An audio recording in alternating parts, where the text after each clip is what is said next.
વાત કરવાની છે પરમ દિવસે એટલે કે 14 જાન્યુઆરી 2026ના રોજ પવનની ઝડપ કેવી રહેશે, પતંગ રસિકો માટે આ પવન છે એ કેવી દિશા આપશે, કેટલી ઝડપ આવશે, તમામ વિષયની ચર્ચા કરવાની છે। સૌપ્રથમ તો હું આપને જણાવી દઉં કે આજે 12 જાન્યુઆરી 2026 છે, આવતીકાલે 13 તારીખ અને પરમ દિવસે 14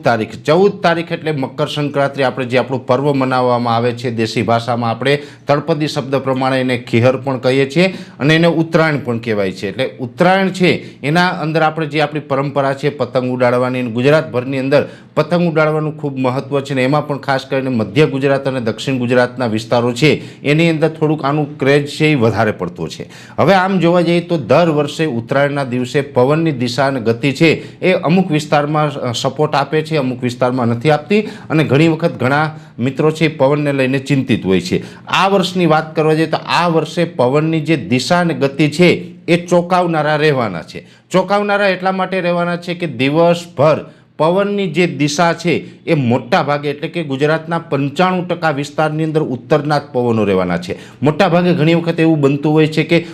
પવન અત્યારે આપણે શિયાળુ પવન ઉત્તરના હોય પણ ઉત્તરાયણને દિવસે જે પવન છે એ ઘણી વખત ઉત્તર પશ્ચિમ અથવા તો પૂર્વના થઈ જાય છે, પૂર્વ દક્ષિણના થઈ જાય છે, અલગ અલગ દિશાના જે પવન હોય છે। પણ આ વખતે 95% વિસ્તારની અંદર પવનની દિશા છે ઉત્તર તરફની રહેવાની છે, એટલે કે કોઈ પોતાની પતંગ ચગાવે છે તો એ પતંગ છે એની દક્ષિણ દિશા તરફ જઈ શકે છે। એમાં મોટા ભાગના વિસ્તાર 5% વિસ્તાર એવા હશે જે